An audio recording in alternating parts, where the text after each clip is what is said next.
नमस्कार, सुप्रभात। Mirror morning में आपका स्वागत है। मैं हूं आपके साथ प्रिया पांडे। आइए एक नजर डालते हैं सुबह की सुर्खियों पर। जेपीएससी आंदोलन कर रहे छात्रों से मिले बाबूलाल मरांडी। विधानसभा में जोरदार ढंग से उठाएंगे भाजपा यह मुद्दा।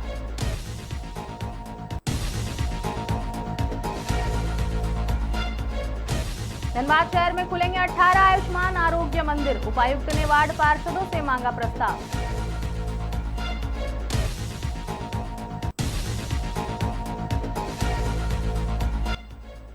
धनबाद में पेपरलेस हुई पासपोर्ट सेवा। अब ऑनलाइन होगा पुलिस वेरिफिकेशन।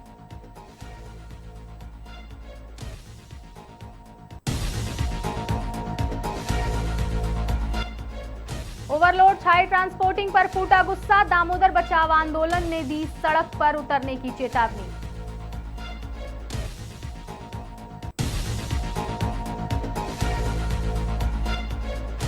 मतदाता सूची का प्रारूप प्रकाशन को लेकर राजनीतिक दलों के प्रतिनिधियों के साथ डीसी ने की बैठक।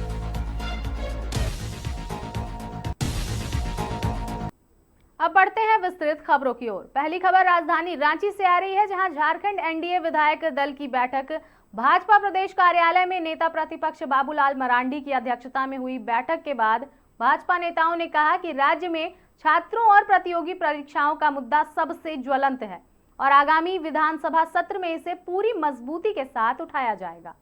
मुख्य सचेतक नवीन जायसवाल ने बताया कि बैठक से पहले एनडीए विधायक आंदोलनरत छात्रों से मिले और उनकी समस्याओं को सुनी।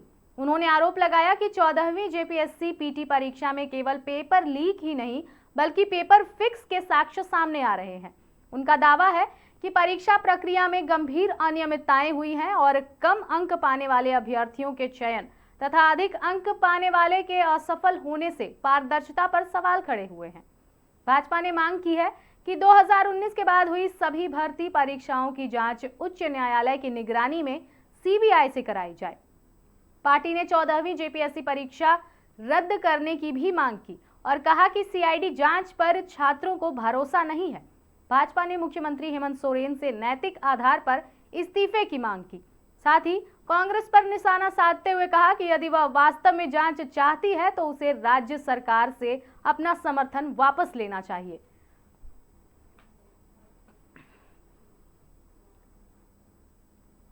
अगली खबर धनबाद से आ रही है, जहां धनबाद के शहरी क्षेत्र में स्वास्थ्य सुविधाओं के विस्तार की दिशा में बड़ा कदम उठाया गया है।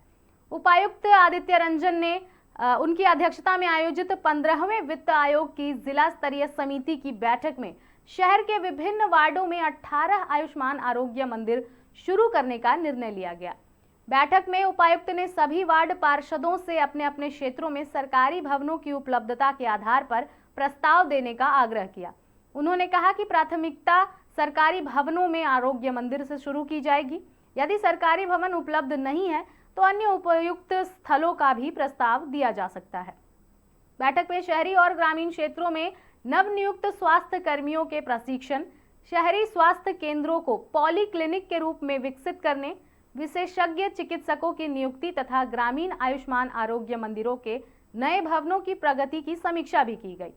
इसके अलावा स्वास्थ्य उपकेंद्रों में रिपोर्टिंग व्यवस्था को मजबूत करने के लिए हाई स्पीड इंटरनेट उपलब्ध कराने के निर्देश दिए गए। बैठक के दौरान भूली हाई स्कूल को +2 विद्यालय में अपग्रेड करने का प्रस्ताव भी रखा गया, जिस पर उपायुक्त ने लिखित प्रस्ताव प्रस्तुत करने को कहा है। सिविल सर्जन डॉक्टर आलोक विश्वकर्मा ने जनप्रतिनिधियों से स्वास्थ्य विभाग की योजनाओं के सफल संचालन में सहयोग की अपील की।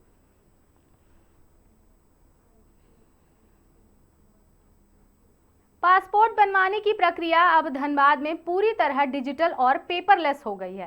क्षेत्रीय पासपोर्ट कार्यालय ने सत्यापन प्रणाली में बड़ा बदलाव करते हुए पुलिस वेरिफिकेशन की प्रक्रिया को भी ऑनलाइन कर दिया है। इस नई व्यवस्था का उद्देश्य आवेदकों को तेज, पारदर्शी और सुविधाजनक सेवा उपलब्ध कराना है। नई प्रणाली के तहत पासपोर्ट सेवा केंद्र में दस्तावेजों के सत्यापन के बाद अधिकारी डिजिटल हस्ताक्षर करेंगे।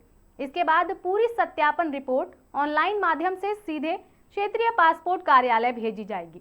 रिपोर्ट तैयार होने के बाद आवेदकों को भी डिजिटल माध्यम से इसकी जानकारी उपलब्ध कराई जाएगी। वहीं पुलिस सत्यापन भी अब संबंधित थाने के माध्यम से ऑनलाइन पोर्टल पर किया जाएगा, जिससे कागजी प्रक्रिया लगभग समाप्त हो जाएगी। मीडिया से बातचीत के दौरान धनबाद एसएसपी प्रभात कुमार ने बताया कि 1 अगस्त से इस नई व्यवस्था को लागू किया गया है।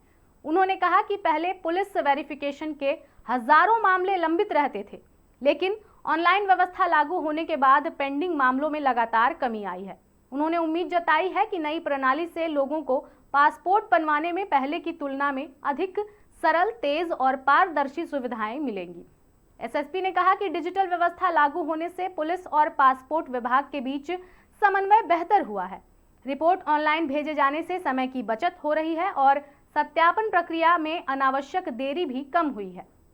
इससे आम लोगों को जल्द पासपोर्ट मिलने का रास्ता आसान होगा। नई व्यवस्था के लागू होने के बाद आवेदकों को बार बार दस्तावेज जमा करने या फाइलों के भौतिक आदान प्रदान की आवश्यकता नहीं होगी। प्रशासन का मानना है कि डिजिटल प्रणाली से पारदर्शिता बढ़ेगी, शिकायतों का त्वरित समाधान होगा और पूरी पासपोर्ट सेवा पहले से अधिक प्रभावी बनेगी।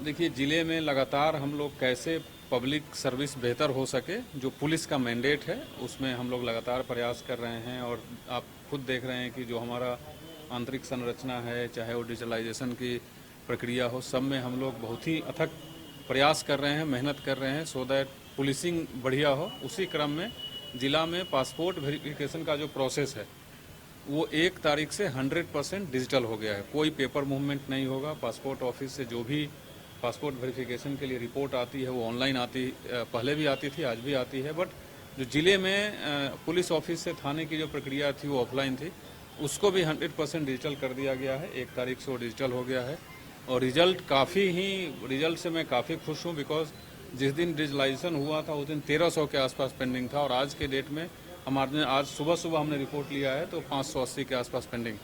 अब हम लोग का प्रयास ये रहेगा कि हम लोग विदिन 7 डेज जो भी पासपोर्ट वेरिफिकेशन के लिए हमारे पास पासपोर्ट ऑफिस से आएगा, विदिन 7 डेज उसका वेरिफिकेशन करके हम लोग। अगली खबर बोकारो से आ रही है, जहां बोकारो थर्मल में ओवरलोड छाई ट्रांसपोर्टिंग को लेकर विरोध तेज हो गया है। दामोदर बचाओ आंदोलन के जिला सह संयोजक श्रवण सिंह ने आरोप लगाया कि डीवीसी द्वारा निर्धारित रूट के बजाय कॉलोनी के अंदर से ओवरलोड छाई ढाई जा रही है।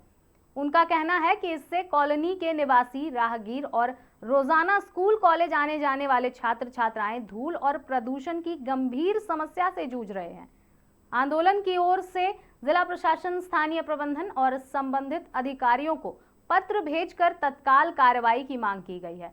श्रवण सिंह ने चेतावनी दी है कि यदि 3 दिनों के भीतर भी कॉलोनी से छाई ट्रांसपोर्टिंग नहीं रोकी गई तो आंदोलनकारी सड़क पर उतरकर वाहनों का विरोध करेंगे। वहीं चंद्रपुरा के राजाबेड़ा क्षेत्र में भी स्थानीय लोगों ने ओवरलोड छाई ट्रांसपोर्टिंग के खिलाफ प्रदर्शन कर अपना आक्रोश जताया।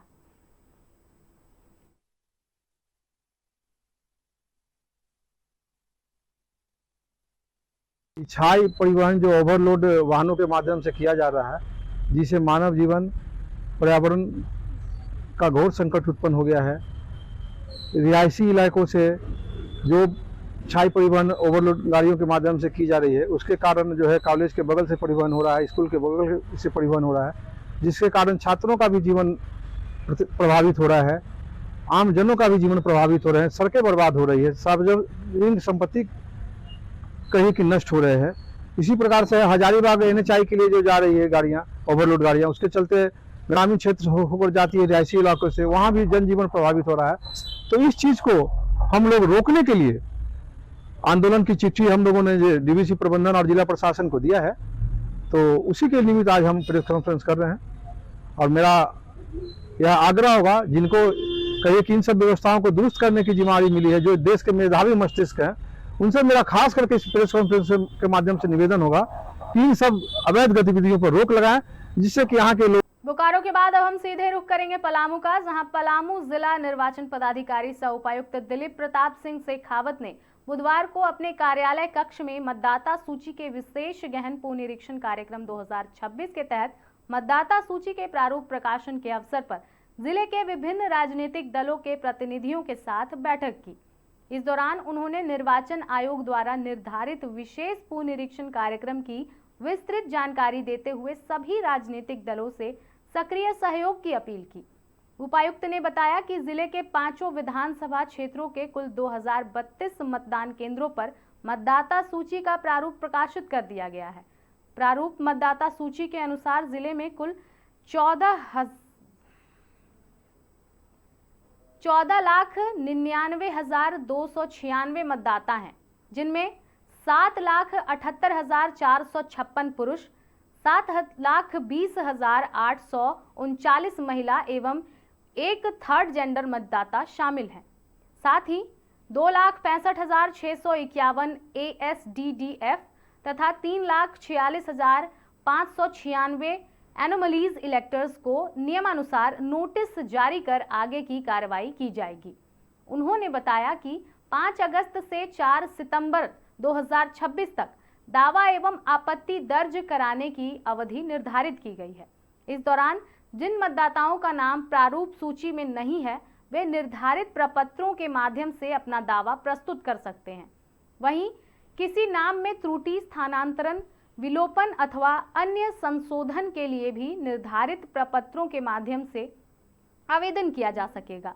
सभी मतदान केंद्रों पर BLO उपलब्ध रहेंगे तथा मतदाता पंचायत भवन, नगर निकाय कार्यालय, निर्वाचक निबंधन पदाधिकारी कार्यालय एवं CEO झारखंड की वेबसाइट पर उपलब्ध प्रारूप मतदाता सूची का अवलोकन किया जा सकता है।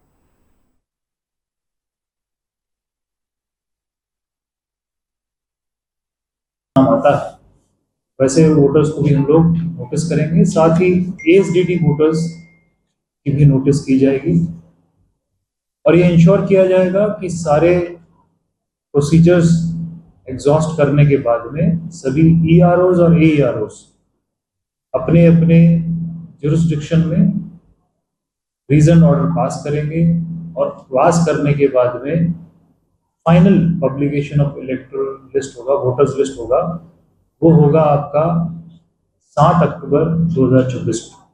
और आज 5 अगस्त से लेके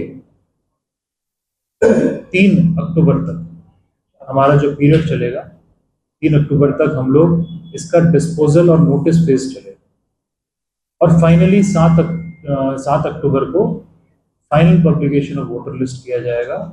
वेरिफिकेशन होगा, होम टू रोल वेरिफिकेशन हम लोग 25 अगस्त से लेकर 4 सितंबर तक करेंगे। उसमें हम लोग हमारे BLOs प्रत्येक गली मोहल्ले में जाएंगे और हर घर पे स्टिकर साटेंगे जिसमें एक परिवार एक साथ लिखा होगा, that is one family stage together. और उसका उद्देश्य यह है कि एक परिवार एक मतदान केंद्र से। खबरों का दौर लगातार जारी रहेगा। फिलहाल मिरर मॉर्निंग में आज के लिए इतना ही। हम फिर लौटेंगे ठीक इसी समय पर ताज़ा तरीन खबरों के साथ। तब तक के लिए देखते रहें मिरर मीडिया।